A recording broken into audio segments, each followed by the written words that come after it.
నేను కూడా ఒక ఎకనామిక్ స్టూడెంట్ని.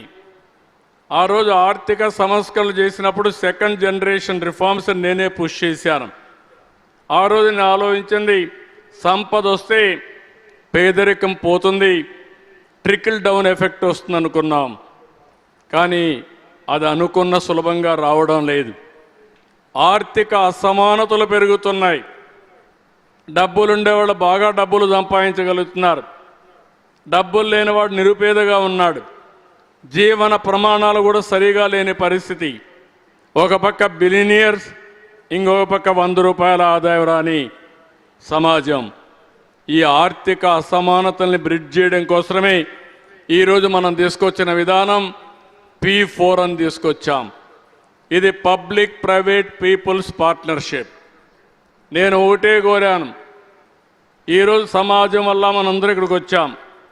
ఎమ్మెల్యేలైనా, ఎంపీలైనా, ఐఏఎస్ అయినా, ఐపీఎస్ అయినా, ఐఎఫ్ఎస్ అయినా, గ్రూప్ 1 అయినా, మీడియాలో వచ్చినా మనం రావడానికి అవకాశం ఇచ్చింది సమాజం.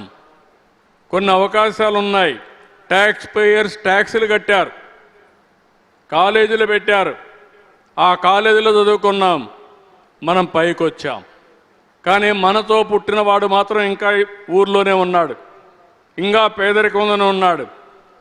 మన బాధ్యత కాదా అని నేను అడుగుతున్నాను.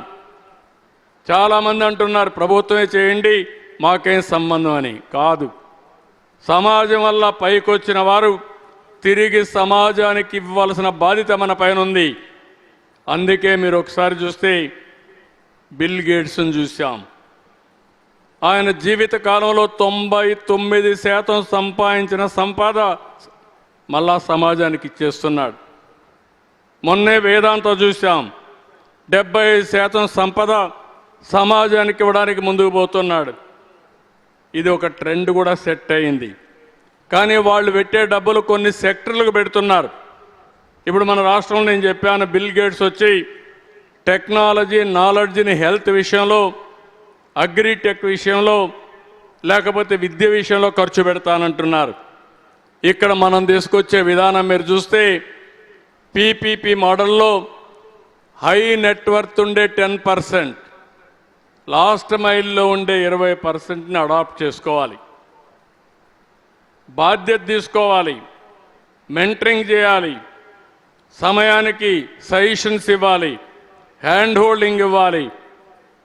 ప్రజల్ని ఒక క్యాపిటల్గా చూసుకొని తద్వారా మనం పనిచేయగలిగితే, సరైన సమయంలో సరైన సహాయం చేయగలిగితే దానివల్ల పైకొచ్చే అవకాశం వస్తుంది.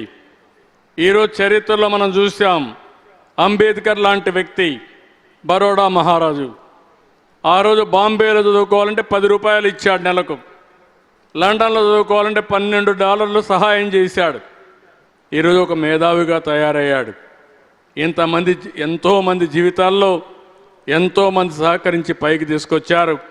దీన్ని స్ట్రక్చర్గా చేసి ముందుకు తీసుకుపోతున్నాం. నాకు ఇప్పటికే మీరు చూస్తే 87,226 మంది స్వచ్ఛందంగా ముందుకు వచ్చారు బంగారు కుటుంబాలను అడాప్ట్ చేసుకోవడానికి. 7,867 మంది మార్గదర్శులు వచ్చారు. ఇది ఒక వినూత్నమైన కార్యక్రమం. మీ అందరినీ కోరుతున్నా, ఎమ్మెల్యేలు కోరుతున్నా, మీ రెఫరల్ కూడా ఉంటుంది. ఎవరు తీసుకొచ్చారో అధికారులు కూడా కోరుతున్నా, మీ రెఫరల్ కూడా ఉంటుంది. 15 లక్షల మందిని బంగారు కుటుంబాలను అడాప్ట్ చేసుకోవాలని, ఆగస్టు 15 లోపల చేయాలని ఒక టార్గెట్ పెట్టుకున్నాం.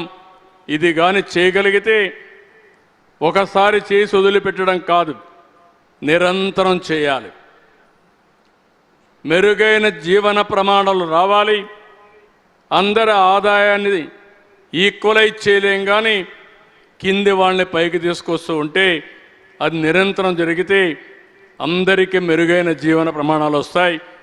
ఈరోజు ఐఏఎస్ ఉన్నారు, ఐపీఎస్ ఉన్నారు. మీరు కూడా మీ శక్తి ఎంత ఉంటే 2 కుటుంబాలనా, 1 కుటుంబాలనా, 3 కుటుంబాలనా, లేకుంటే 5, 10, అది మీ చాయిస్.